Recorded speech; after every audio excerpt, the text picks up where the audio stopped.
What's up, everybody? Welcome to a new episode of The Rundown by GSA.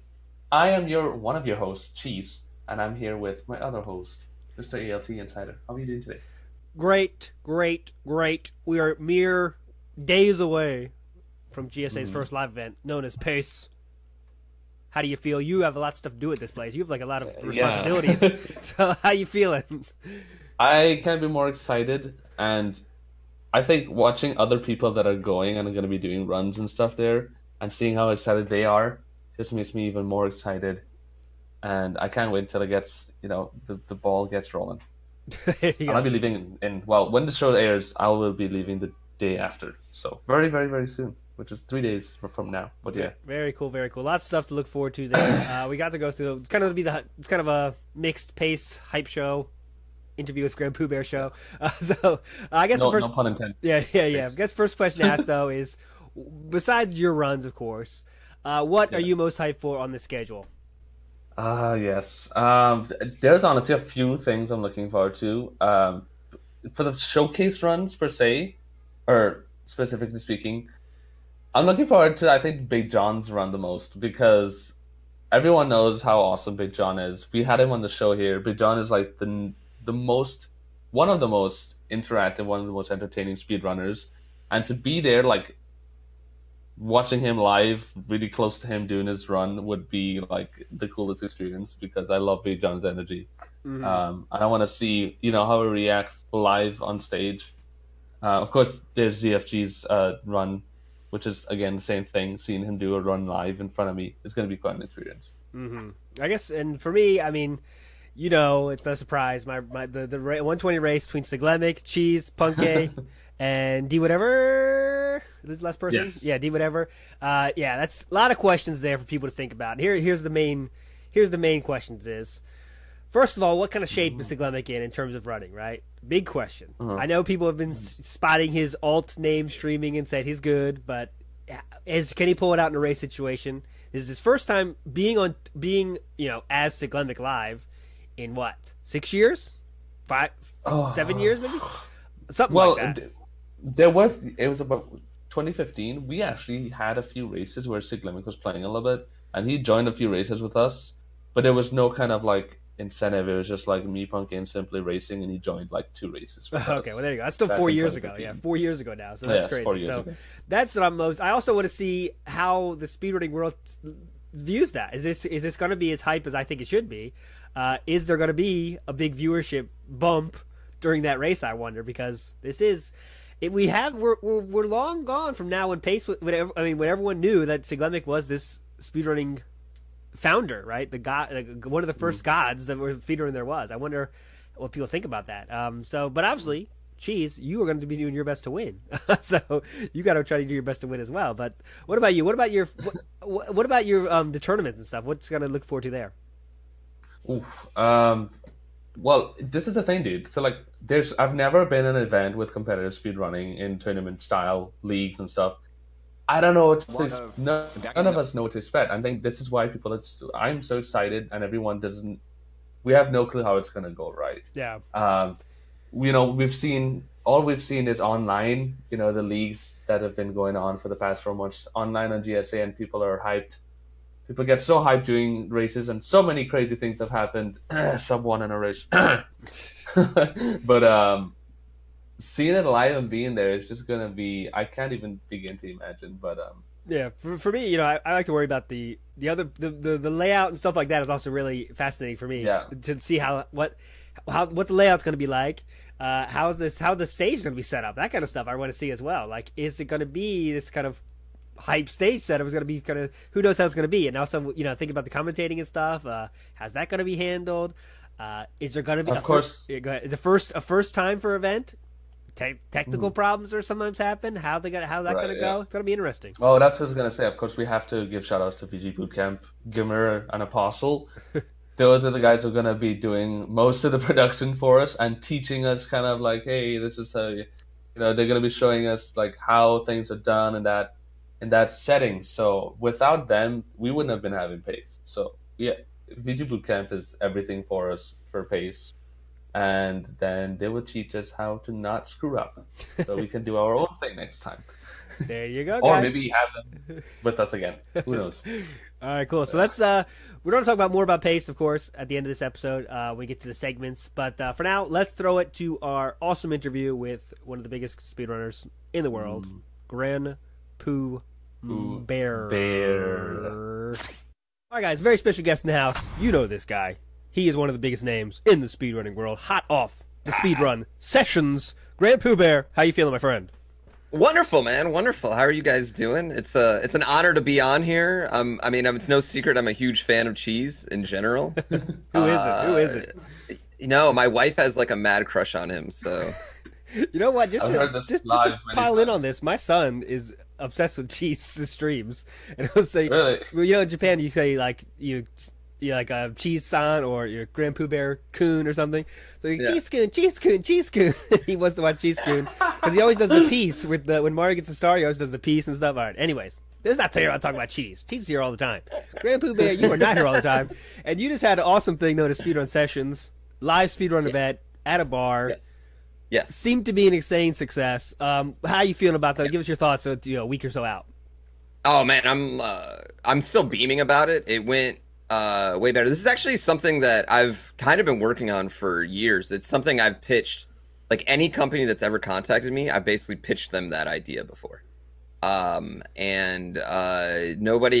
was like, no, we don't want to put money into, you know, whatever excuse they made. They were like, no, it's not going to work. Well, I finally found the partner that wouldn't say no to anything I do or anything I ask for. And they were like, yeah, let's fucking do it. Let's try a small one and see how it goes. And we were expecting I don't know, 50, 100 people. Like we weren't expecting a lot of people for a Portland event. I announced it like 2 weeks out and, just had 3 runs coming. And we ended up having a line outside the bar. People couldn't even get in. Wow.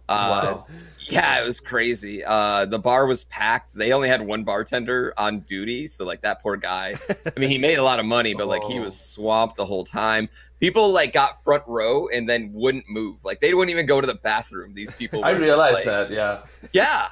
They were just, like, stuck there. And it was, I mean, the room was packed. It was awesome. And, but it was also, like, it's a double-edged sword because I was like, oh shit, we packed this bar, you know, are we gonna be able to pack the next bar? Like, you know, like I was kind of worried we hit our home run, our first bat, now we're gonna strike out our second one, but you know, that's just how it goes. Like it's a good problem to have, I guess. Yeah, we were super excited. I'm really lucky too because it's just an event. It's not trying to raise money, it's not trying to do anything else. It's just an event to have fun watching speedrunning. Like that's the whole point of the event. I come, hang out, watch speedrunning, buy some drinks, you know, get the bar some money, and you know, and then we pack up and go to the next place, which is really great, you know. Yeah. Okay, so yeah, I noticed like literally from the beginning to the end of the entire stream, it was the same people in the front row from when it started to when it ended, right? So they didn't want to leave. They're like, "This is my spot. I'm here." But so what was the nerves like? Were you nervous going in? Were you just like confident? What was going on through your head? No, I mean I was.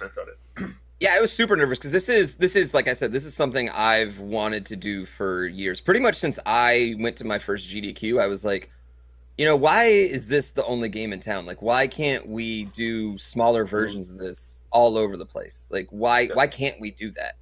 And so it is something that I've. Yeah, we obviously can. Yeah, exactly. We obviously can. And so it was something that I wanted to do, and I just needed the right partner to believe in it and make it happen. I mean, I was extremely nervous, more nervous than I've ever been for any GDQ run, just because it was my thing. It had my name on it. I was responsible for it. I picked the talent. I picked the first bar. I picked, you know, like really everything that went into it. It was kind of, you know, I picked the camera angles we were going to have. Oh, cool. Yeah, like... So it was my baby, and I was a little nervous about those things.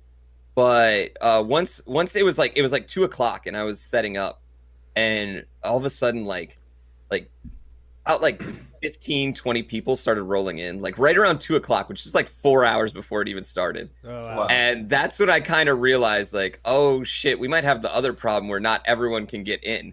Yeah. And yeah, that's a good problem to have. And eventually everyone did get in, you know, as other people that were just, because they hit capacity. I think capacity of that place is like 375, 400 people. And it hit capacity pretty early, like 8 o'clock, but people they rolled in and out. And so everyone at least got to like come in for a second, which was really good. That made me happy. At least nobody got like locked out the whole time. So yeah, I mean, I was nervous, extremely nervous for the first one, but it was a nervous excitement and not like a nervous, like, oh shit, this isn't gonna go well. Like I knew that like we had, like I had Red Bull production team there. The other thing actually that made me really nervous was there was probably like 12 people from Red Bull there in general. Okay. A lot of guys that aren't into gaming or not necessarily like know about gaming as far as like Red Bull is concerned, because gaming is a very new thing for Red Bull. They flew out like everybody to like come check out this event. And that kind of made me nervous too, because I didn't want to like screw up in front of the bigwigs, you know. And then they go back and have a meeting about me the next day, and like, why the fuck is this guy even signed with us, you know, like stuff like that. But no, it went well. Everyone had a great time. All the runners got a little lit, and we hung out afterwards and played Killer Queen till 2 a.m. So it was a great time. Yeah, we should say shout out to the other guys too. You know, Oats and Goats, Spike Vegeta, Andy. Could not have done it without them. Yeah, and those were. Yeah, and for me, it was also like very serendipitous to have Oats and Andy, who we were on ALG together, and that obviously folded. And this was an event I pitched ALG, and they said no to doing. And now, so it made me, I don't know, it's like one of those like, see guys, maybe you'd still be in business, baby. Yeah. So speaking of business, as a businessman myself, I'm a fake businessman myself, but I see this huge success. You were a line out the door. Do you think maybe, hey, why not step this up? Why not get a small theater? Things like this. Could this work in an atmosphere like that as well, where it's a 600-seater or something, and you do this? Would you ever think about that? Well, the next place we're going is going to be considerably bigger, but it's still a bar. Okay. And one thing I really want to do is keep this in a barcade. Like, I want it to be in a barcade. I want there to be arcade machines around. I want there to alcohol being served. Like, those are two things that I think are really key to this event, because there's no other place where you can watch speedrunning and drink. And yeah, I think weirdly, that's kind of a good appeal to it. The runners get loose, the crowd gets loose, the crowd gets hyped and wild and loud. The stream didn't really do a good job of like it was loud in there. It was really, really, really effing loud in there, and the stream didn't do a great job of kind of showing that. So. But it is definitely something I want to keep in a bar. I think the more if we wanted to do a theater or, you know, something, or hotel or something, we're just becoming what everything else is. Yeah, exactly. And yeah, I don't want to do that. I do want to do, like, of course I want to do a traditional marathon. Like, everybody does want to do a traditional marathon. And I might have something to announce, not later in this stream, but later this year. Oh, okay. Something like that. No. Hang on, guys. You know, later this year, about something like that, you know, come November-ish. I don't know. But that is something I want to do, because I do love traditional marathons. But I definitely wanted this to be a different type of event than you normally see with speedrunning. And I also want to keep costs really low. That's something that's really important to this event is it's, now that we've done one and we have like all the equipment like kind of banged out, it's relatively cheap for places to get us out there and put this on. The biggest expense, and it was designed this way, was to be the talent. So every runner that comes is getting paid. They're getting paid hundreds of dollars. The last one it was 300. The next one they're getting 500 if they come run. And that's wildly important to me, is that these guys are treated right, getting paid. I want to give them like the full like celebrity treatment when we go to these places. So we put them in nice hotels, pay for all their food. Like we do everything, you know what I mean? Fly them out too, or what? You fly them out? Yeah. We fly them out, pay for the hotel. Yeah, so like the guys came out, to put it in perspective, the guys came out on Wednesday. It was a Thursday event. The guys came out on Wednesday morning. We picked them all up from the airport, me and my Red Bull manager. We picked them up, took them to lunch, got them settled into a really nice 4-star hotel. We took them out to eat at one of the best restaurants in Portland, and you order whatever you want on the menu, like the whole thing, dessert, you can get it all. And the next day, paid for all their food the next day, and yeah, I mean that's the other really big thing for me, is I want this to be another avenue another revenue stream for the guys who come out. Like, it has to be worth it. I don't want them to, you know, this isn't for charity. This is just for fun. This is just a good fucking fun time. So I'm not going to ask you to spend your money to come have a good time with me. Like, I'm going to incentivize you to come have a really good time with me. And that is, and the third thing is, it's just like, it's a fun way to kick it with my friends, you know? Like, that is another aspect of it. I have, most of my friends are speedrunners. This is a good way for me to get to see them more often. So I noticed like a few things out of that. Like you said, for fun. I think a lot of people in speedrunning, they tend to get kind of like blinded by this whole thing of speedrunning. Anything to do with speedrunning live equal charity. And it's always been like this, right? So like, yes. And I tell people, you know, like, we need to start thinking outside the box. Like, charity is gonna always be there, but like, for speedrunning to really keep growing outside, we need to come up with different things. So I was so excited to see this. And I was gonna say, like, while you were mentioning, I was gonna say that POOBear is like the definition of talkative, cool, chill, and hang out, and like the perfect guy to drink with. So like, I knew you were gonna say, no, I want to keep this in a barcade, because your event belongs in a barcade, because your energy is perfect at a barcade setting, and I think that's exactly why you probably want to keep it there. It's like perfect for you, perfect for your audience, perfect for a new speedrunning style thing too. So I totally agree, dude. And it's true, you can't really find a place where you could drink and speedrun at the same time. Yeah, it's the only event. I went back and looked, and I was like, I mean, yeah, I guess like you could drink in Mike's basement when it was happening. But, I mean, we can do that thing where I take my opaque Twitch container and pour booze in it, and then go watch a run. You know, go watch She's run it, which we've all done at GDQ. Like, I mean, straight up. We've all done it, but then you're sitting there doing it too, and you're like, "Fuck, I don't want to get banned." You know what I mean? I might get banned just for saying I've done it out loud. You know, like, now you're out. I don't want to get caught. Like, you see muffins, and you're like, "I'm putting this away real quick." Like, cruising around. You guys are kind of, you know, you can drink in places like, you know, theaters in Madison Square Garden or something. They sell booze there, guys. Let's not forget that. But no, I mean, I think the other thing is like, it's intimate. Like, right after, this is off stream. As soon as the stream was done, I was like, "Yo, everybody, I'm gonna do pictures and meets right over here. If you want a picture and a handshake, like, come up." And this is what you didn't see on stream. Like, we all spent an hour afterwards meeting every single person that walked through that door and shaking the hands and taking pictures. That's honestly, like, for me, the most fun part. I love doing that.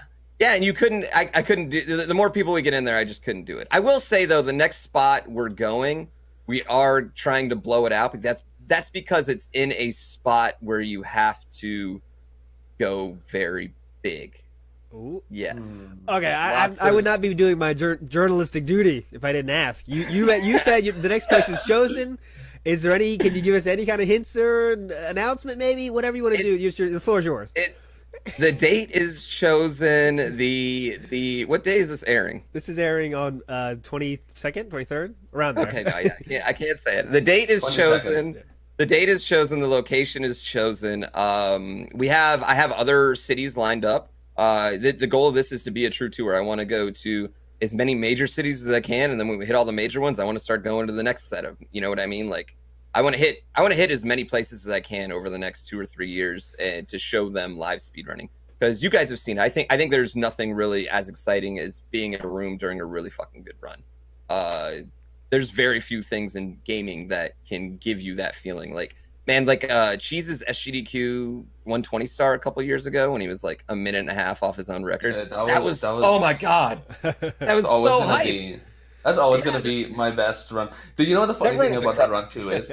The funny thing, to cut it all short, that whole event, I was focusing on getting a good time on that run. I was telling myself, this one's going to be sick. And I pulled it off. On every other event I've done a run, I was just kind of like, yeah, whatever. I'm just having fun here. But that one was like, I'm going to get a good run. Yeah, I mean, I get it. That kind of like, you were having a moment in that one that put a stamp on that whole moment. So I get that. And that, yeah, I think it's just, it's exciting, and speedruns can be funny, they can be exciting, they can be glitch heavy.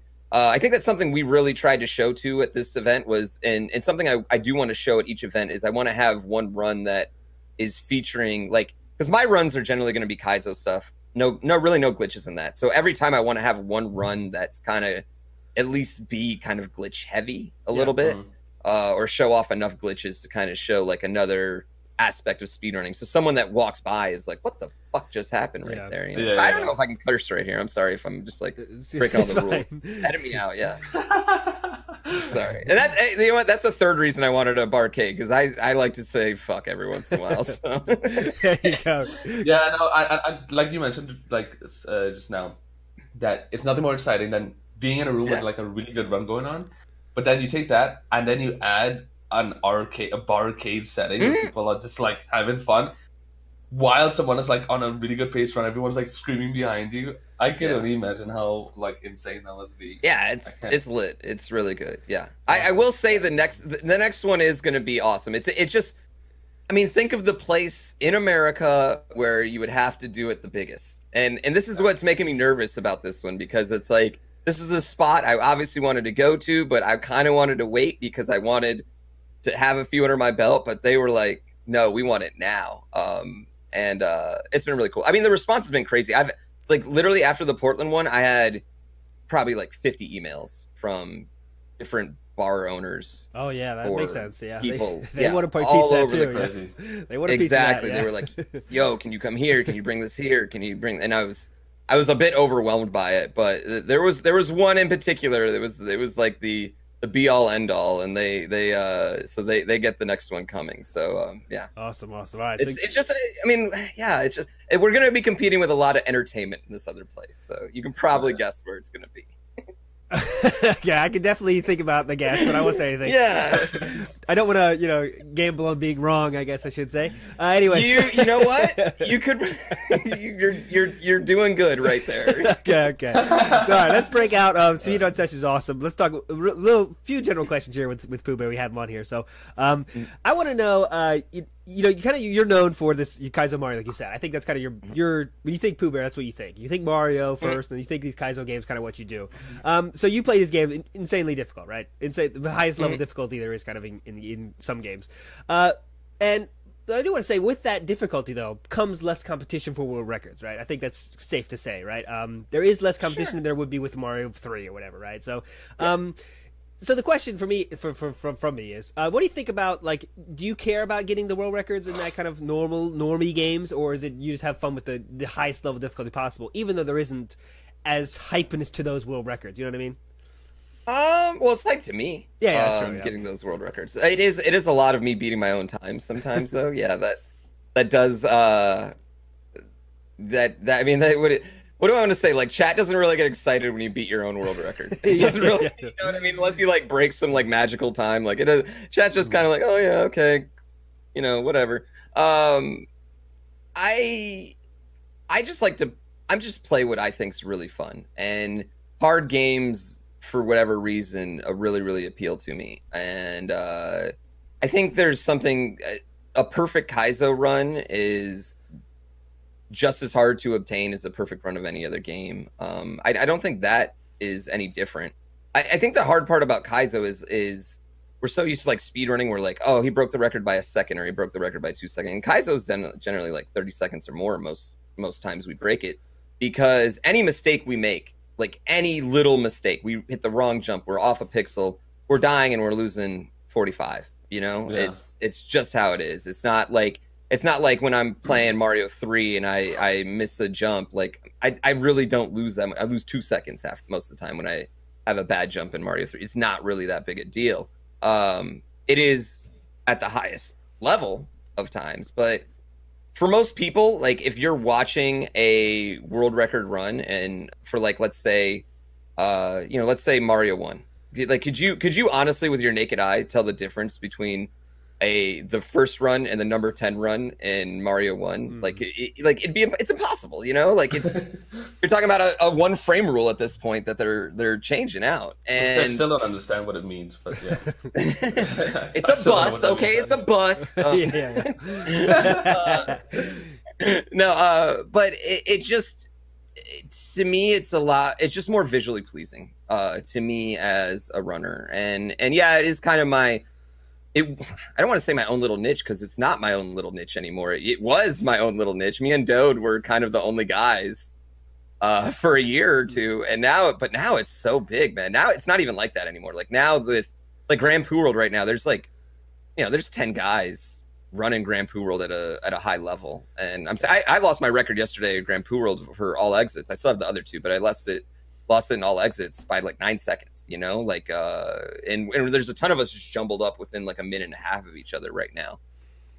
So it's definitely getting harder than other games now. But I think there's also like the whole aspect of this, like there's not a lot of people that could actually just beat these fucking games. Like there's just not a ton of people, for whatever reason. They don't have the patience, they don't have the skill, they don't have the knowledge, whatever. There's just not a lot of people that can beat GrandPOOBear World 2 out there. Like it is less than 100 people probably in the world that are actually capable, for whatever reason, patience, skill, time, priorities, whatever it is, that are capable of beating it, and without save states. So I mean, it's I don't know. It's a double-edged sword. Yeah, the records might be a little bit easier for me to obtain because I'm a veteran in that, but it's not always going to be like that. There's definitely tons of people like going against me, and there's where there was just Dode I was going against 2 years ago. Now there's 10 or 12 guys that are up at that skill set, that are, you know, making runs at pretty much every game. I think the biggest problem with like us in the Kaizo world right now is that so many hacks are dropping all the time that it's like there's so many like quality good hacks that it's hard for me to just stick to one for one time and really, you know, optimize it and get it down. Yeah, it's also really important to me to, like, when I do run these Kaizo games, they can't just be like go deathless. I really enjoy when I find a nice skip or sequence break or strat or something that saves, even if it's just a cycle. Like that has to exist for me to really get deep into those games, and that's one reason why I love the Dram World series. Both of them featured huge skips, and GrandPOOBear World 2 as well. There's like tons of really little cycle breaks that I'm doing that no one else is doing that makes it a lot of fun for me. Yeah. And why I avoid some other Kaizo games, you know, why I don't run those. I don't think it's cheapen, if that's what you were getting at. No, not cheapen, not cheapen. The cheapen is a negative word. I think, like, you know, you don't rarely see GrandPOOBear grinding Mario, you know, doing 1,000 resets on Super Mario 3, for example. You know, you're always doing. Yeah, I mean, and I love Mario 3. Like Mario 3 is my first speedrun game, but it just like Mario 3 is. I zone out, man. Midway, like 25 minutes into that run, I'm just like, oh god, you know, like I'm holding right and jumping. This is not fun anymore, you know. And it just, especially Mario 3 too. It's just like there's so much like luck involved in it. I don't want to grind 1,000 runs trying to get early hammer no hands, first try clips, first try. It just gets to the point where it's just not fun for me, and I don't think that's as compelling content as I'm capable of putting out. It's like, I think it's directly related to lots of other top streamers that have been around for years, that have been, and I think it's very common to see now, like a few years ago, 2014, 2015, I feel like those years were like the height of like these runners grinding, and they just never seem to get bored of trying to beat like world records top times. Now you see a lot of these runners, they kind of, including me, like I'm big time for me. Exactly what you explained. It's like, I just don't feel like going through this game again over and over today. Like I did an hour of it. I want to do something else. 3 years ago, I could do 8 hours of 120 star grinding in Mario, for example. And it's like no big deal. Now it's a different story, and you just can't help it. Like after a few years, you know, it's like you can't help it. It's the same. After doing 15,000 attempts, you're gonna reach a point where it's like that, you know. But like all these Kaizos, hacks, all this stuff, I think it's like the best thing to happen. Yeah, exactly. Yeah, I love it. Yeah, I love randoms. I'm a huge fan of randomizers. I think randomizers are. They're both the best and worst thing that ever happened to speedrunning. Like both, all at one time. It's so funny you say that, because me and ALT literally, we talked a lot about that. It's like literally the best and worst, and then we talk about why it's the best and worst. Yeah, that was last week. Yeah, it's like it's we could talk about that for hours. Yeah.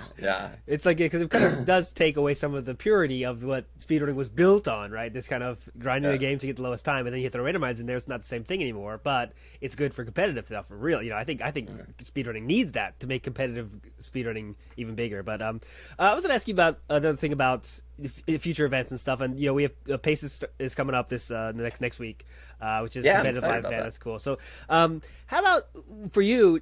Do you see yourself bringing competitive into any side of these speedrun sessions? I mean, is that something you're interested in, or you want to keep it fun, kind of light, more side of things? Fun and light, yeah, no, definitely.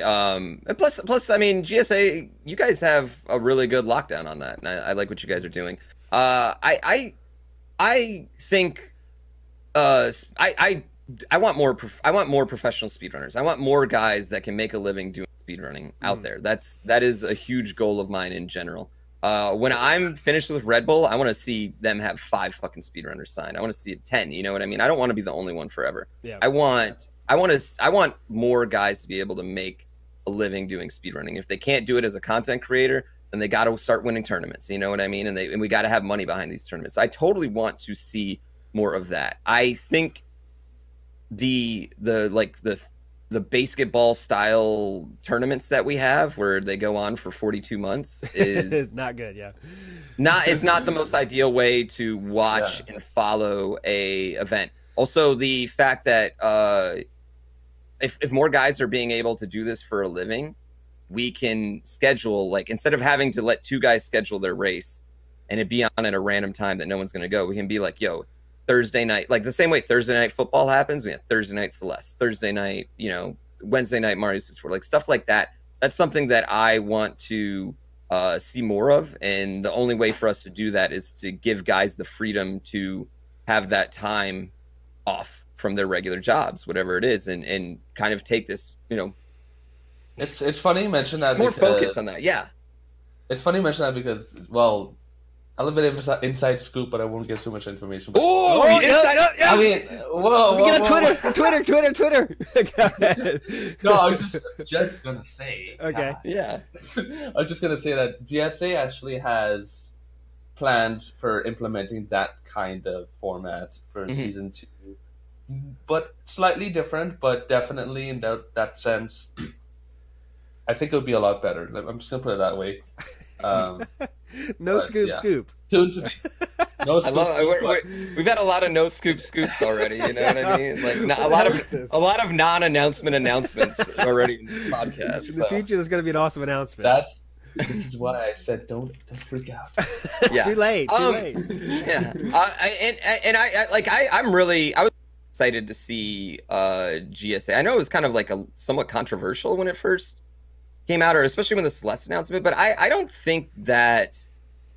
I think the worry is always like someone's gonna hold a strat away. Like that's like this big worry, and I think that's such a dumb worry because he might hold it for one event, for one race. After that event, for one race. But after that, it's like it's out. Like it's just out and there. Like I don't know. That's not a big. I broke it down in three problems. One of them is like first of all, the chances of somebody finding a strat that saves so much time that it actually makes a difference in a race in a game like Celeste is very, very, very tiny, almost impossible. Second thing, the chances of somebody finding a new strat that saves a lot of time at a grand finals, just before a grand finals, so they can do it at a grand finals and then beat the person with that strat is even smaller. Yeah. It's like it's a very null concern, little to nothing concern for or a reason, I guess, to say, oh, this entire organization doesn't make any sense because of this. It's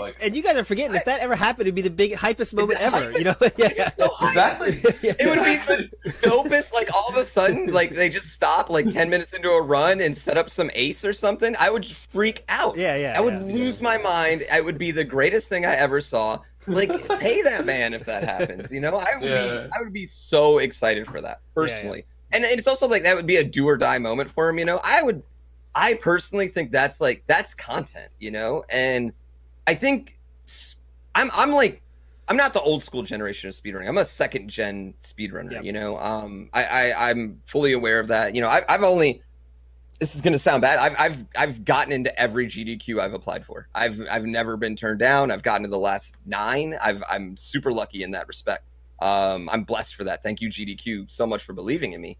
But I do have different thoughts on speedrunning, I think, than a lot. And I don't want to say the old guard, because I think a lot of the old guard agrees with me, but I think it's content first, because that's what drives Twitch. Like it's the content we're providing. And almost like time second. I know that sounds really bad, because I'm gonna get it like just shot in the face by the speedrunning purists for that. But I think like we forget so many times that the only reason speedrunning matters is because people care about it. And we have to create compelling content and stories and journeys for people. I always talk about creating a journey for people, for that to continue to be exciting, because otherwise you're just watching guys, you know, try to burn a quarter of a second off a game. You know what I mean? It's so exciting when you have a guy that's just been like grinding a game for so long, and he finally gets that goal time that he's been talking about for a year. That's like a full journey. It's this full experience. It's like it's like a season of Game of Thrones. You know what I mean? He started here, he was a scrub, and now he got here, ended, he's a world record holder. That's exciting stuff, and that's a cool journey. Yeah, I love that. That pop in, and they're just like, "Yo, like I saw you 2 years ago, and you had this time. Like it's insane to see how far you've come, and I've been watching you." And I just had to tell. I see it so much, and every time I see it, it makes me more and more motivated. And that's exactly what you're talking about. Yeah, that's what I believe, and I think that's the driving force. And you know, like you look at like other games that are popular on Twitch, like let's just say like Battle Royale, like a Fortnite game. You're literally every single time they hit play game and drop in, you're creating this whole new story and whole new actions where anything can happen. So often in speedruns, we know like not anything can happen because we know the possible outcomes or whatnot. So it's exciting to have those anything can happen moments, and that's what makes like world record grinding so exciting when they finally get it. You know, I like you said a lot of good stuff there, real quick, and I want to make sure I point it out. I like you said content first. I think that's really interesting because, like you said, the kind of old school speedrunning is about getting the best times, and waifu in the corner. Yeah, you know, but like you said, you want to make more people be able to make a living out this. Yeah, Jesus, many waifus on this corner, in his corner.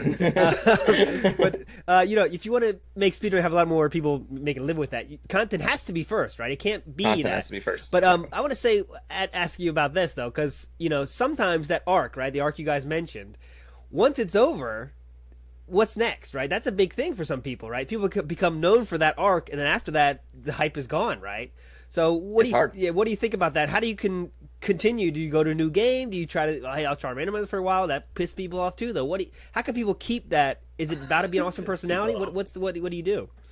Yeah, I mean that's the magic sauce right there, right? How do you go to the next thing after you finish this journey for whatever reason? The journey's done because you achieved your goal or you're burnt out. You know, one of those two things. How do you create a new journey? And that is the magic sauce. Like that's hard for anyone to do. Kind of shift games. It's even harder if you're shifting genres of games. You know, it's difficult. I think that's one of the reasons why you've seen the biggest names in speedrunning get away from speedrunning, for better or worse. I don't think I ever have to get away from speedrunning. There's always going to be another Mario game for me to play. But I mean, I'll say, like, for me, like, Mario Maker is such a blessing because I can create a day-long journey in Mario Maker every single day, and it's different enough for me because it doesn't play like Mario World, it doesn't play like Mario 3. It's all user-created stuff. Half the levels fucking suck. Half of them are like trolly and dumb, and like, you know, but every once in a while you find this like gem of a level that you just want to grind for 6, 7, 9, 10 hours, and then that's its own journey. And I'm very lucky and blessed to be a runner of such a popular series that I know is never going to die. It's easier said than done to create that new journey. And I think I mean that's the magic sauce. I don't know how to. I mean, pivot. I guess is like the right word we want to use. Yeah, I don't know. yeah. I don't know the right way to pivot or what's the best way to pivot. But it's. I mean, that's every Twitch streamer, every single guy, every single one. I was about to say every single streamer goes through that process, exactly, especially speedrunners. Yes, I still think about it every day. Yeah, yeah, it is hard. Like, I mean, she's like you try to do your PUBG thing, for a while, you know, and it's. God knows I love Fortnite. Yeah, God knows I love Fortnite. And I mean, I've even played in the fall skirmish. I played in the summer skirmish.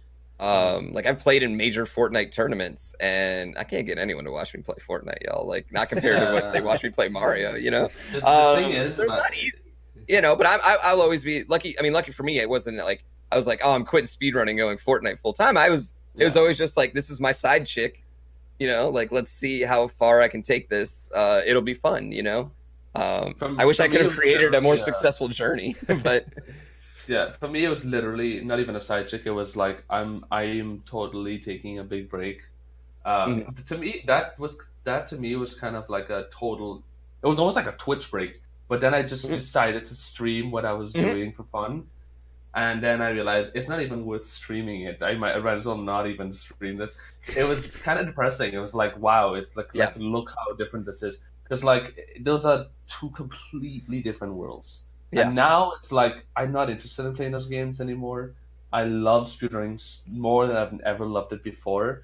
And GSA, randomizers, all this stuff has given so many opportunities that I have no excuse to get away from speedrunning. And Mario Maker 2 is coming out. I would love to get into Mario Maker. I wanted to get into the first one, so I really want to get into the second one. Oh man, you know, there's always going to be there's always going to be more things. Yeah. I think it is hard. It's definitely like an interesting. It's the $1 million question, I guess, for streamers. You know what I mean? If you don't have a game that just kind of falls into your lap in your genre, like how do you pivot out of there? And you know, it's very difficult, and it's never going to be easy. You're just pretty much starting over every time you switch games, for better or worse. It's so weird for me though, because like I just like video games. Like don't get me wrong, I love Mario. 2D Mario just happens to be what I excel at. If you run, right, and jump, I'm pretty good at those games. Every other game I'm kind of average at. Like straight up, like 3D games like mystify me. I don't get it. I don't get how they're shaving so much time in Odyssey. Like it just blew my mind, you know, even when I was speedrunning that. Like they mystify me for whatever reason. But I'm just a gamer. I love games. Like after platforming games, my 2D platforming game, that's my favorite genre. But after that, like my favorite genre of games would be like, you know, action puzzlers, kind of like Zelda-like, or straight up survival games like DayZ and Rust and Ark and early H1Z1 BRs. Like I poured so many hours into Arma 3 BR and Arma 3 Altis Life. Do you guys know what Altis Life is?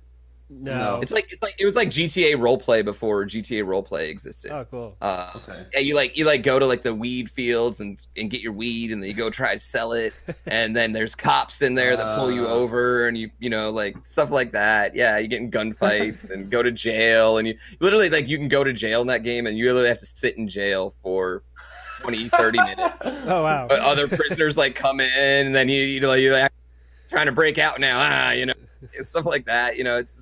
I love like role-playing games like that. I am like, I'm a speedrunner first, but I'm definitely a gamer 1B, and I just love video games. So I'm always really fascinated by how quick the Twitch audience is to kind of just like bounce on the streamer, you know. It's a fascinating thing. But yeah, that's what I'm asking you, both of you guys. I can ask you, what is that? I mean, do you feel handcuffed? Right? Is there those plastic, imaginary handcuffs on you that you feel like? Cheese, how about you start with you, Cheese? Do you feel handcuffed to Mario with 64 now? Like, do you feel you could ever say bye to it? And because it's your livelihood, right? I feel much less handcuffed to it than I was before. Like, well, my main issue personally is that when I started in 2014, all the way up to like mid-20s, all the way up to like, to be honest, around 2017 actually, I didn't actually really understand and realize what it is like being a streamer. Okay. I always thought all I need to do, or all I do, is turn on the game, speedrun, and try to break PBs. That's all I knew. And it's only until years after I really understood and realized what streaming meant. And now, I know what streaming means, and it's like I don't feel tied down to Mario. But again, with more things coming out, it's more of a reason to keep playing Mario. I mean, mostly Randomizer. Randomizer, like I love Randomizer that it just came out. It's always a nice, cool experience. Like today, I was grinding 120 star for 3 hours, and I was like, I'm tired. If I have to see LBLJ again, I'm going to cry. So time to do a randomizer run, and it was fun. It was a chill thing to do for the last 2 hours of my stream, and I could always do a randomizer run, and it would be slightly different every time, and it could be fun for me to just chill out with chat. But and then that's just Mario. There are other games too, so it's like I don't feel much tied down. Okay, how about you? As much Yeah, before. I mean, I'm pretty lucky that like the ROM hack community is so active that I basically get a new dope ass game every month. In my genre. So I am pretty lucky in that. Like I have yet to like burn out on a game and not been like, oh, there's another cool Mario game I can play that nobody's ever seen before. Like, let's pop it in. You know, I've definitely not gone that deep into the SMW Central rabbit hole yet, where I'm worried about running out of like Mario content. But I think there is. I'm definitely envious of someone like Dan's Gaming who can, or Moon. I think Moon has like the best gig on Twitch. Like he can play any fucking thing and he's gonna pull in his same 10K viewers any single time. And he had to work for that, you know what I mean? He had to kind of like, you know, he does morning streams, night streams, and they had different themes and stuff like that before he could kind of get that content ready. I can't do that. I have a new baby. I have a wife that I like to hang out with from time to time. You know, it's a lot easier for me to just kind of do it all in the middle in that afternoon cycle. So it's harder for me to branch out. But one thing I've noticed, at least for me, is like as long as the game's like really hard, like Spelunky is a really good pivot game for me. Dark Souls has been a really good pivot game for me. You know, the first plays of that have been really fun, blind, casual plays that I can still keep the 75% of my viewership that will stick around for anything. Whereas like anything first person or shooter like or BR like generally goes down to like you're getting like Everybody does. It's like weird. 25% of my normal viewers, which is still like. For me, I totally understand. Like 25% of my normal viewers is still, I'm totally capable of being a full-time streamer with that, and I understand that. I'm blessed and super lucky to be in that position. But it's kind of weird how Twitch like plays mind games with you, and that if you're a 2,000 viewer streamer and you have 500, you feel like everyone hates you and nobody loves you anymore. Yeah, I know, right? Dude, it's not just me then. Okay. You know, it does. It plays mind games with you. It literally. Me and I've actually we were talking about this with the hardest part about being a successful streamer is the mental games that it plays on you. Like I had 2,000 more subs in February than I do now. I still have an ass ton of subs. Like I have more subs than any other speedrunner out there that I know of, you know, and I'm super lucky about that. But like why do I get depressed about that? That's such a weird, stupid thing to get depressed about. You know what I mean? It's dumb. It was just like, I had a really good month. I had a game named after me that got released. It was wildly popular on Twitch. I had a great month. Like, why aren't I thinking about how dope that month was instead of how not as good this month is? Like, this month is still great. You know what I mean? I'm still doing much better than I could ever do at any other job in any other career in any other aspect of my life. Like, there's nothing else I could do where I could make this money, have this fun, have this free time, you know what I mean? Like get to work at home. Yeah. There's literally nothing else in the world I could do like this. It's so weird how Twitch plays, not intentionally, but it plays mind games with you. You hear it all the time where streamers are like, we're guilted to take a week off. Like if you take a week off, like I just bought a house, I'm about to move into a house. I feel like horribly guilted that I'm about to take a week off to move into this house and then go to an out of town wedding. Like I have no choice. I have to do it. I feel so guilty. I feel like I'm going to lose everything. I feel like when I come back, I'll have 10 viewers. Like everything will be gone. I've lost it all. Like that's such a weird thing to feel. No, that I don't. That I do. What I do feel is that when I see feel that. Oh man. What I do feel is sometimes when I if I do something else, a different game, or whatever, and I see the viewers drop, the viewers dropping gets me nervous. It's like, oh my god, nobody likes me anymore. Everyone's watching ZFG instead or something, you know, which they probably are. But the being nervous or scared to like go to GDQ for a week and come back and be like, I can't be there for like, if you look at a lot of top speedrunners, they go there for like 2 days and they come back home. And I know exactly why they do that. They want to stream, right? And that's totally fine. And they have that thought in their mind. I don't feel that.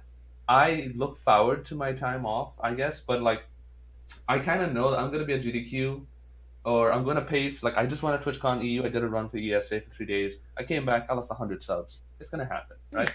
It is. It is. And I'm gonna pace for 5 days, and I know it's gonna happen again. But like, I don't know. I don't feel that. I don't get that feeling. I don't know why. I just don't. I kind of. I'm getting better with it. I will say I'm better with it than I was like a year when I first went full time. And I know. Like I'm just more secure now. Yeah. But Twitch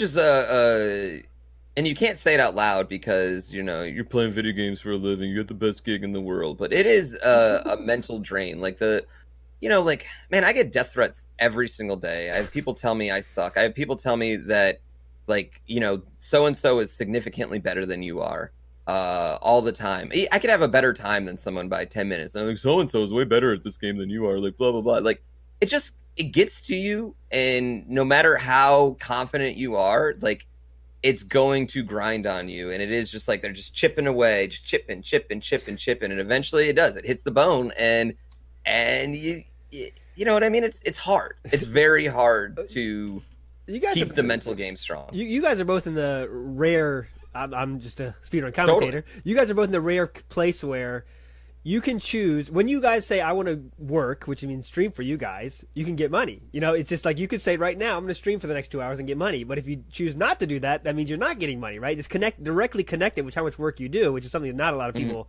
can say. So that's got to be heavy on the mind. Like I'm freelance worker myself. I work from home too, but I know if I decide to work for the next 4 hours, I'm going to get extra money. But I also have a family downstairs I want to hang out with. So it's like you really got to balance like money and time. It's just a tough thing. Well, I think we could have like a course with this guy, with both you guys. We could put a course together, like the mental game of streaming or whatever. But it's so hard. Yeah, that'd be cool. It's crazy though. Like exactly what Pooh says is exactly what I say, like all the time, and because it's true. That's what streamers go through. It's like a mental drain. It's a very draining thing being a streamer because you are constantly thinking, what can I do better? What game should I play? How many subs am I gonna lose? Should I go to this place? It's all mental, dude. Yeah, and it drains you. Yeah. It's so weird. I probably play like less video games now as a streamer, like a full-time streamer, than I did. Me too. Yeah, like less. Like I play more hours of game, but I play probably less variety of games than I did before, which is just weird. I miss out on so many games. I'm like, fuck, that looks so much fun, Yeah. I try. I've been really like conscious to just like try to play more fun new stuff, even though I know it's gonna bomb. Like Sekiro was like a horrible game for me, but stream wise it was a really fun game for me, mentally wise. Like it was a fun time. So it is hard, it is difficult, and we do have that constant fear of like we're going to lose everyone. We'll become an overnight unsensation, I guess is what you would call it. And it's hard to get rid of that mentality, but yeah. All right, guys. That's part of the game. Jeez, every job's got its downfalls. Yeah, that's a good thing to say too. And exactly. A lot of jobs you have to do stuff you don't want to do. That's how you get money, right? Exactly. So got to think about it that way. So, Geez, any last 100%. Question before we send our boy home, or the people speedrunner? I just want to. I guess my last comment is, I think what's really special about GrandPOOBear is obviously your personality and stuff. You know how to stream. You're very entertaining. You do great stuff. I would also want to say that you really support the community, right? And I think it's a lot of people can say people speedrunner. I know it's just a wrestling meme, but I think that's really true for you, and you really do show that you care about the community and other people a lot. I think that's really special. I don't want anyone to forget that it's not just about you for sure. And I think it's really cool. So thanks for coming on today, man. I really appreciate it. Yeah, and that is true. Like everything I do, it's kind of funny. I talk to Sinister all the time because I want to, before I do something, I'm like, yo, will this help? And Sinister's like our god of speedrunning, you know what I mean? He really is, yeah. He really is. He's like I would call him the commish. He's our commish, so like before sessions, I talked to him and I was, very specific, like, what do you think about this? Like, how would this work? Will this affect the community? Do you think having alcohol will give a bad look to the community? things like that. You know what I mean? And it is a very something I'm very conscious. Speedrunning has given me everything. It's given me literally. It's given me a home. I'm buying a home next week because of speedrunning. It's now I'm in a position to give back. This is my time to give back, and I truly believe that. And I hope and Cheese obviously is feeling the same way with GSA and you guys, everything you guys are doing, and it is something that is very important to me to continue to do that. I want to bring my friends along, and rising water raises all ships. You know, speedrunning becomes, if we can get from that 10 to 12,000 viewers that we have watching speedrunning every day, if we can make that to 30 to 50,000 viewers watching speedrunning every day, chances are more viewers are going to watch me too. So it's not like completely selfless. I don't want to pretend that. You know what it is, but it is. Rising waters raises all ships. I want more full-time speedrunners out there, man. I really, really do. Awesome. I want to see the first in the next 5 years. I want to see the first full-time task. Like, he can make his living fucking tasking. That's what I really want to see. That's something. Yeah, that's something. All right, man. Yeah. GrandPOOBear, you keep rocking and rolling. Future speedrun sessions is coming, guys. Stay tuned for everything. Follow him and do all that crap. But awesome, GrandPOOBear, you're the best. Thank you guys so much. Not missing any fireballs so far on either side. This is coming down to crazy. Right, this last pillar is also still interesting. Equan getting the shots in. I think he might have missed one at the very start. Gets the pillar plant. Oh, he doesn't actually. What? Oh the pillars God, are falling at the same. Oh no, not again. Oh no! Don't do this to me. Not again. What? Oh, is Curbs actually gonna win that based on that missed fireball here? I think he might have. I don't know. We might have to go on this frame count. I mean, we will need to go on a retime regardless. But oh my. Yeah, this is gonna need a frame count to see have to go into the deciders. There. Also, no, using the pillar, barely able to. Whoa! Oh man, we got a cheese strat here. Whoa, turn it around on the pyramid so fast to be able to make it all the way over the top. Ooh, I love the cheese. Now, Obio seems just trying to get that zipper, but Obio back in wait. Oh my gosh, wait. No! Wow. Obio just getting this so close. Wow. Oh my god. That was door, and so you could adjust it to 16 for that. Nice. I can't wait to see 45-star runs again. What is Cheese doing? I just noticed. Alright guys, I hope you guys enjoyed that interview. I think that was one of the best interviews I've been in. GrandPOOBear is such a wholesome guy. Like, we were talking to him and I just felt like I was at home chilling out and we were just talking about any random thing. But yeah, it's time to dive into the this or that segment. Is that right? Or that. We have two choices. You have to choose one of them. There's no choosing both. There's no choosing neither. You have to choose one or the other, my friends out there. I'm going to go first to you, Cheeser. What would you rather do during your showcase race? 120-star 4-way race. I don't have to say it again. Do I have to say the names again? Okay, I will. Punkay, D whatever, Cheese, and the man himself, Sig. Okay, what would you rather do during that race? Lose. Okay, you're winning, but you lose the lead to a Bowser throw. That's which will happen. Okay, that always happens. Or would you rather make a mistake in the beginning and then just say, "Well, okay, I have no chance," and then you can just drop? What's better for you? You think a better choice? What do you mean by drop? Like as in you make a huge mistake, you can't get this one thing, and you're 5 minutes behind in the first 10 minutes, so it's basically no chance. What's more devastating? Okay, the one that has much more of an immediate impact of I just want to cry in a ball is losing like the win on Bowser throws. Yeah, for sure. That is like, because it, like, first of all, it's just an awful feeling, and second of all, it just brings back all of the 125,369 memories I've had of losing runs to Bowser throws. So, but I mean, imagine losing like 5 minutes in the beginning and knowing that you can't win in the first 10 minutes. That's like, God, you can't even compete. It's like, why am I here? You know? Yeah. So that's what I'm saying. It's a tough question, right? It's a good question. That is a tough one. Which is worse? Which is worse? Yes. I'll have to say that losing that much time in the first 10 minutes. because at least I get to perform in the race until Bowser throws, and then I could just make some dumb excuse that I always do, that Bowser throws it too hard, and then get away with it. That's like you always do. Cheese being cheese, guys. Cheese being cheese. All right, guys, your turn. All right, so actually continuing on this race topic, or this specific race. Okay. So, yeah, everyone knows, Sig has been starting to play again. Everyone knows Sig's PB is from 1 billion years ago, and it's a high 143. 143.53 is his PB. What do you think would be more of like an OMG moment to happen live on stream? Would it be more awesome for Sig to PB in the race, or either me do whatever Punky to get a world record in the race? I know it's kind of like it might sound obvious, like, oh, world record sounds cooler, right? But like just the idea of Sig coming back on his first run back, and it's like, here's a PB on his first attempt. Would that be more exciting? Because people might be thinking, like, oh my god, he just PB'd. This means he's gonna keep PBing, and then he's gonna like beat world record soon or something. What do you think? I think if he wins while getting the PB, then it's the biggest, right? So if he wins with that PB, that'd be awesome. That would be hype. Of course. If he wins in any fashion, it's gonna be the hype moment, right? However, if he PBs but then you still win with the world record, then it's kind of like whatever. So I think the world record is obviously better, because remember, this is a race. Only thing that matters is winning. Who's gonna win, right? No one cares about times. Times are important, but really it's who wins, right?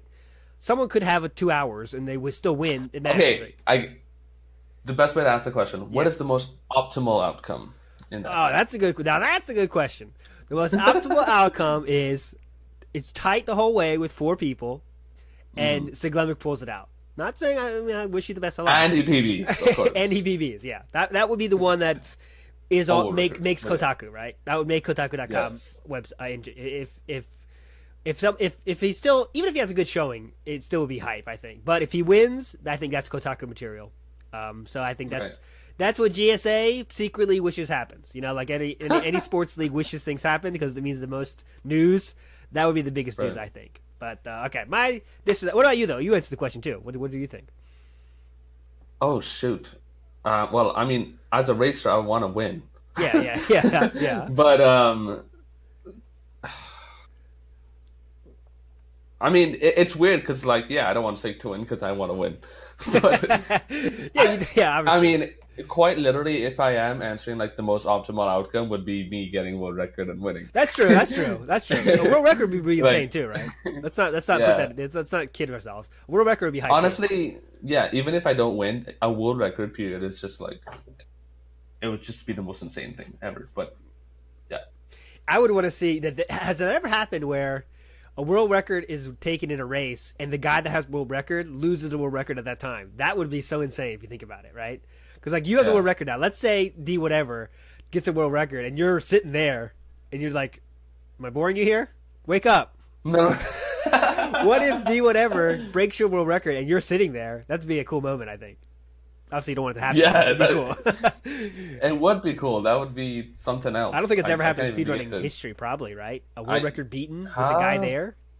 With like on a race, I wouldn't think so. Okay, last one, last ditch of that before we get to our ALT's crazy idea. Here we go. What, Cheese? I'm asking you again. What would you rather win? You're doing a lot of crap during this marathon, right? You have like 10. Cheese is doing a lot of stuff, but what would you rather win, right? Two things, but yeah. This showcase race, we've talked about, or your tournament, right? What would you rather win, the Super Mario 64 tournament or the showcase race? You can only choose one. No, the tournament for sure. Because like, how many showcase runs and races I've done at GDQs, right? It's like, it's for fun, ultimately. But like the tournament is winning the GSA's first league and prize money, obviously. Yeah, I think that's definitely more desirable.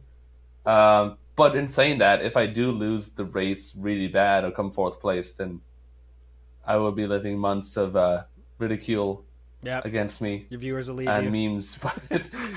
Viewers will we're gonna watch Sig now. He's back, and you lost the race. No, yeah. Well, that's. I think like you're right. I think probably tournament's a better, more hype thing to win. However, I would also venture to guess that there will be more people watching the 124 star than there will be watching anything else because of Sigs is going to be there. So that's just something to think about too. It will be probably the most viewed thing. Maybe the grand finals of Mario 64 might get there too. I don't know, but we'll see. But yeah. I actually have another surprise this or that for you. Oh, okay, cool. Off the script, guys. We're going off the script. Surprise. Hang on your hats. Hang on your hats. All right, so I guess from the showcase runs we have here, there's going to be a Pokemon Let's Go run, right? It's a quite new game. It's also a very long speed run. It's like the 4 hours 10 minutes. Estimated time. 4 hours 10 minutes. 4 hours 10 minutes, right? It's a long run, but it's a new game, right? It's never been done in a marathon. Maybe it has. Please don't. I might be wrong completely, but it's a new game, long marathon. Most people probably have not seen it yet. A speed run of it, and then there are a lot of other shorter runs that people have seen a lot, and they're already like optimized games and stuff like that. What would you rather see, or what would you rather think? What do you think is better for could be for you personally or audience? Or would you rather see a 4-hour speedrun of a game that's brand new, you've never seen a speedrun of before? Or would you rather sit down for just like 20 minutes where it's shorter, but it's a run that you've seen many times? Oh, okay. So it depends on what you're doing, right? Because as a viewer at home, right. I might have the event here. I like long runs because you put it on the second monitor, half work, half watch. That kind of is a cool thing to do. But right. I love doing that with like RPGs, like Final Fantasy and stuff. Like they're the best second monitor streams ever. I've watched like many times Nest Cardinalities runs on my second monitor just because it's just chill, right? Pokemon Let's Go, same thing. It's 4 hours. It's kind of chill. You can put it there, and you don't have to get that deep. Now, however, with Curb is 54. I'm talking to you, my friend, right now. You have the unenviable, difficult job of keeping people with you for that 4 hours, right? That's not an easy thing to do, and a lot of people have long runs, and it's like it is chill, but you can't just be so chill, right? You have still to explain stuff and explain the important moments, but you can't get too deep. It's a tough job. But Kerber's 54, I have all the confidence in the world that you will pull this out. What about you though? Long run of a game everyone knows, a short run of games or a long run of something you don't know? I personally can't see myself sitting down watching a run for 4 hours. Yeah. But if I just see the game and I'm like, holy crap, I'm falling in love with this game, then I would want to watch the whole thing. I want to see it, right? I think it also depends on the runner. That might be a different true thing to add on to it. Because, like, if it's Big John doing a 20-minute Mario run, I love Big John, I want to see Big John. If it's runners that I don't know and it's just all like centered around the game, I think I would have to agree with you. That's kind of like second monitor, leaving the run on. Yeah. It's a 4-hour run. It's more of like a chill thing, and I know for sure that I won't miss it. I would at least get to see some of it, because with a short run, you run the risk of missing it, right? Mm-hmm. But yeah, I think I'll have to choose that. There you go, guys. All right, it fits the marathon theme better too. But yeah, true. There you go, guys. That was this or that. Let's get to ALT's crazy idea. This time, of course, we're keeping it pace. We're definitely keeping it pace related, of course. And the crazy idea this time has to do with, it's not really an ALT's insane idea. It's not really about insane idea this time at all, really. I guess I want to know from you though, as someone that is with GSA. This is a GSA event. You go to sleep again, or? It's 4 in the morning. It's 4 a.m. Wake up! 15 hours. We're almost done. I'm trying my best. So, cheeser.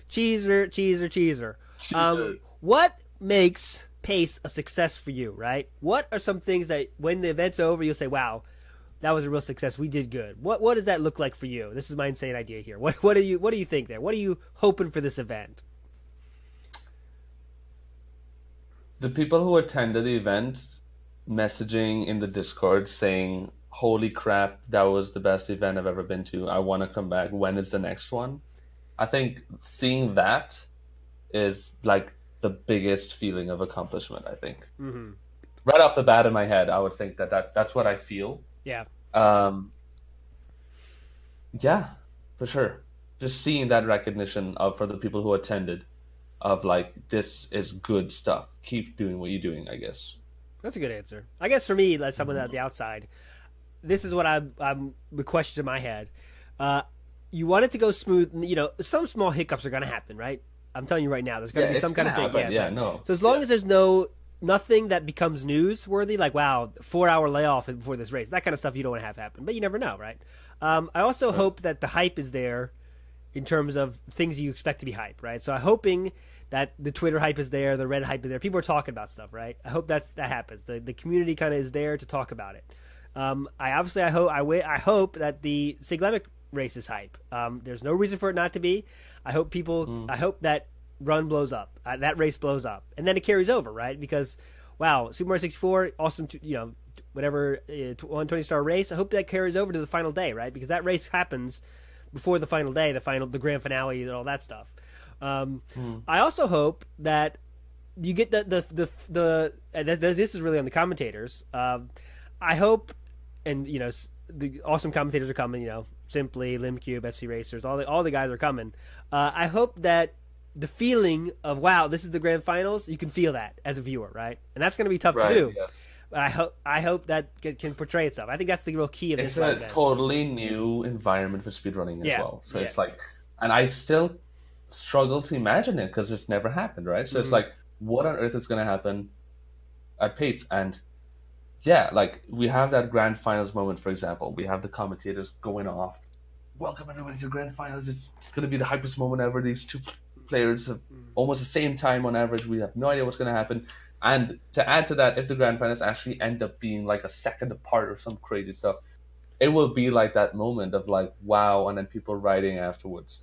That was so insane. I can't wait for the next event. That's like, that for me would be the moment of accomplishment, and it's like, can't wait to do the next one. Yeah. And really, that's the thing too. Like that's a big part of luck in sports in terms of entertainment, right? Yeah. What if your grand finals and 70-star is a 20-minute difference, right? That's the thing that can happen in sports. You don't know, right? That's the thing. This is new ground for speedrunning. So hopefully every race is close, every race is hype, and that happens. But yeah, there's a lot of stuff we could talk about, but guys, just go watch Pace, right? If you want things like this to happen, to continue, to these new live events to happen, there's got to be people watching them.